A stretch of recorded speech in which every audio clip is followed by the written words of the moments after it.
The room was bathed in warm light, the shimmer of silver and gold decorations reflecting off the polished floors and crystal glasses. Music played softly in the background as friends and family mingled, sipping champagne and complimenting the couple on their milestone, the 50th anniversary of a marriage that had been the envy of many. The wife, Eleanor, smiled gracefully as she moved from guest to guest, her gown glinting with subtle sequins that caught the light. The husband, Martin, had been unusually tense all evening, whispering to a few close friends, checking his phone repeatedly, and pacing near the stage, a glass of whiskey clenched tightly in his hand. When the time came for speeches, the chatter subsided, and Martin stepped forward with a flourish, tapping the microphone to a brief, awkward feedback squeal. The room's attention sharpened. Eleanor, standing to the side, tried to maintain her calm poise, sensing the storm she had anticipated for months. "Ladies and gentlemen," Martin began, his voice slightly too loud, almost trembling, "we are here tonight to celebrate 50 years of, let's call it an interesting marriage." A nervous laugh from the back fell flat. The room shifted uncomfortably. Martin's eyes glinted with a strange mix of pride and malice. "And since this is a celebration, I think honesty is the best gift. Isn't that right?" He paused dramatically, scanning the room, and then, in a move that made several guests gasp, began listing what he called Eleanor's faults. "For years," he said, "I have endured, I have tolerated, I have silently suffered the mistakes, the temper, the inefficiencies.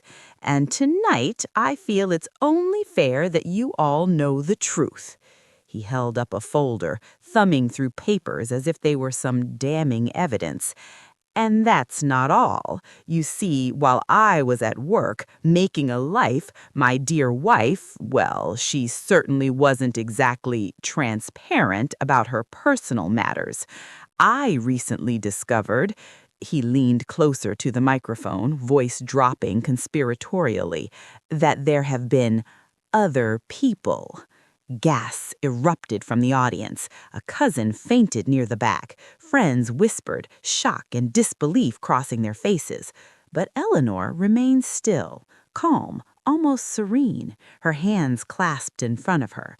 She didn't flinch, didn't even glance at him initially. She knew this was coming. "And since we're being honest," Martin continued, his words dripping venom, "I am also here to announce that this marriage is over. Papers have been drawn. Divorce proceedings have begun." He dramatically waved a stack of legal documents. Whispers turned into outright murmurs. Some guests stood frozen, unable to believe what they were hearing. Then Eleanor stepped forward, slowly, deliberately, taking the microphone with a poise that drew every eye. The room's tension thickened, almost tangible.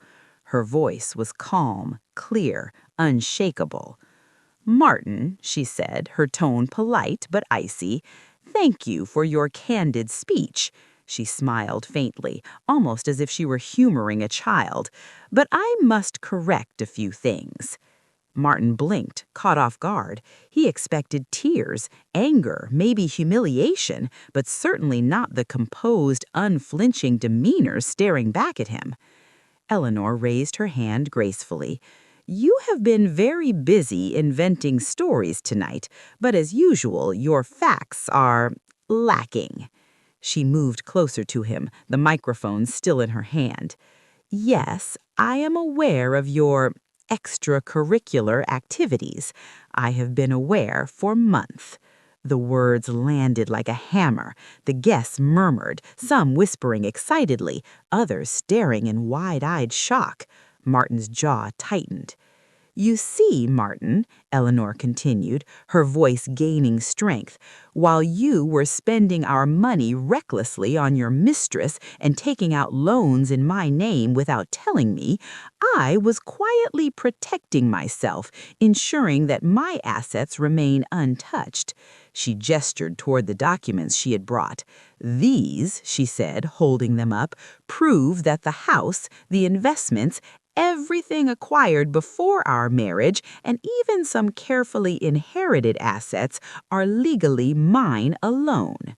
The room buzzed with tension. People leaned forward, some opening their mouths, then closing them again. Martin's hands began to shake slightly.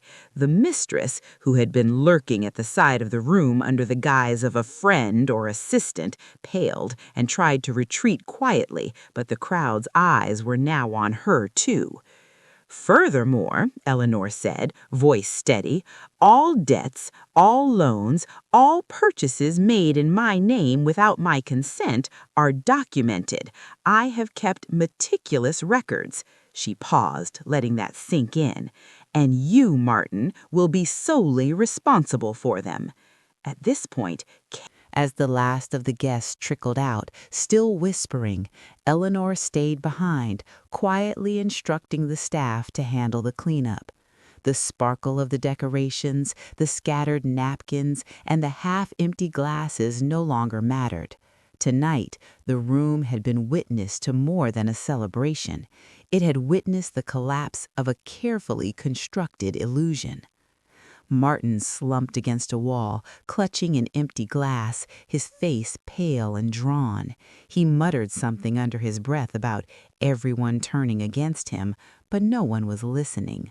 The whispers of betrayal, of debts, of secret affairs had already spread among the guests, and by now the stories were taking on lives of their own. Phones had captured snippets of Eleanor's calm and damning statements, and within minutes the footage was being shared privately among friends and family. Eleanor didn't approach him. There was no satisfaction in humiliation. It had already been achieved. Instead, she retrieved her coat from a nearby chair, adjusted it with precise movements, and walked to the door, where she was intercepted by her eldest daughter, Grace, who had been watching the entire spectacle with wide, astonished eyes. "Mom," Grace whispered, almost reverently, you were amazing." Eleanor smiled, a gentle but resolute curve of her lips. "Thank you, darling. But remember, strength is not about anger. It's about preparation. I've been ready for this moment for a long time." Meanwhile, Martin's phone began to buzz incessantly. Calls from work colleagues, business partners, even friends who had distanced themselves years ago, all demanding answers. Emails poured in, some polite, some curt, questioning his credibility, his character, and his judgment. The mistress's phone was similarly inundated, her own network turning on her as the story of her secret relationship and the public exposure began to leak out. By the next morning, the story had taken on a life of its own. The social media posts from guests were already gaining traction, with comments ranging from shock to admiration for Eleanor's poise. Some posts accused Martin of long-term deceit, while others dissected the financial arrangements she had revealed, praising her foresight. Even local media outlets, tipped off by someone present at the party, began asking for interviews, curious about the remarkable spectacle of a silver anniversary turned exposé. Eleanor handled it all with the same quiet composure. She gave brief, measured statements emphasizing the importance of truth, preparation, and protecting one's family. She avoided sensationalism, allowing the facts to speak for themselves. Meanwhile, Martin tried desperately to spin his narrative, but the evidence Eleanor had presented, loan documents, bank statements, legal papers proving ownership and debt responsibility, was irrefutable. His credibility continued to crumble. At home, Eleanor began the process of securing her financial independence even further. She reviewed her investments, updated her will, and met with attorneys to ensure no loopholes remained that could give Martin access or leverage. Every step she took was deliberate, a shield against the chaos he had created. The mistress, facing growing scrutiny, attempted to apologize and explain herself, but Eleanor's legal team and family made it clear that there was no place for her in their lives. She had been exposed, not just as an interloper in the marriage, but as a contributor to years of deceit and mismanagement. The extended family was divided. Some relatives had long suspected Martin's behavior and were quietly relieved that Eleanor had taken control. Others, who had previously been loyal to Martin, now faced the difficult task of reevaluating their loyalties. Family gatherings became tense for months as conversations inevitably turned to the anniversary party and the revelations it had unearthed. Eleanor's calm and meticulous handling of the situation became a blueprint for resilience. She spoke at women's groups and community events about the importance of financial literacy, understanding premarital agreements, and recognizing red flags in relationships. She emphasized that empowerment was not about retaliation, but about foresight, self-respect, and the courage to stand firm when the truth demanded it. Meanwhile, as weeks passed, the story of the anniversary party continued to ripple outward. Word of the dramatic confrontation had reached distant relatives, former colleagues, and even local media outlets. Video clips, carefully edited by attendees, circulated on social media. Headlines varied, from sensationalized "husband publicly humiliated in front of family and friends" to more measured, analytical pieces praising Eleanor's poise and strategic foresight. Each clip of Eleanor standing calmly, documents in hand, became a touchstone for discussions on dignity, accountability, and the consequences of long-term deceit. Eleanor watched all of this unfold with a measured detachment. She no longer felt the need to respond to every comment or post. Instead, she allowed the narrative to settle naturally. Every time someone praised her or retold the events, she felt no thrill of revenge, only a quiet satisfaction that the truth had spoken for itself. At home, she focused on rebuilding her life. Her house, fully under her ownership, became a sanctuary, a place where she could think clearly and plan for the future. She began meeting with her financial advisor regularly, reviewing her investments, and strategically expanding her portfolio. Money that had once been spent without her consent by Martin was now being redirected to secure her legacy. It was a subtle but powerful reclamation, proof that she could take what had been threatened and turn it into security and growth. Martin, on the other hand, was spiraling. Attempts to salvage his professional reputation failed repeatedly. Former clients cited the scandal as a breach of trust. Colleagues who had once defended him quietly distanced themselves. Even his mother, who had been quietly supportive in the past, began avoiding him, unwilling to publicly associate with someone whose deception had been so thoroughly exposed. Each day seemed to bring new setbacks, a canceled contract here, a friend cutting off communication there, public whispers about debts and personal indiscretions. The mistress, too, had vanished from public view. Her attempts to reconcile with Martin failed, and Eleanor ensured that any potential entanglements were legally blocked. While some people might have expected Eleanor to seek active revenge, she chose a different path. She realized that the most effective justice was not in humiliation, it was in living well, legally protected, and morally untouchable. Eleanor also began to reconnect with her own passions. Hobbies long shelved during decades of marriage were revived. Painting, travel, and philanthropic projects became central to her daily routine. She even organized small gatherings and community events, subtly emphasizing independence and the importance of foresight in personal relationships. She shared lessons, not out of bitterness, but as a form of empowerment, ensuring that others could learn from the mistakes and triumphs of her story. Family dynamics continued to shift. Her children, once hesitant to confront Martin or question his behavior, began to see their mother not just as a caretaker, but as a strategist, a protector, and an unyielding force. They learned to respect not only her intellect, but also her ability to anticipate deception and act decisively. Extended family members, previously unsure where their loyalties should lie, now understood that Eleanor's judgment and prudence were unassailable. Even distant relatives who had been skeptical of her marriage choices began reaching out, offering apologies or acknowledging the wisdom she had displayed. Martin's attempts at reconciliation, sporadic and desperate, only underscored his isolation.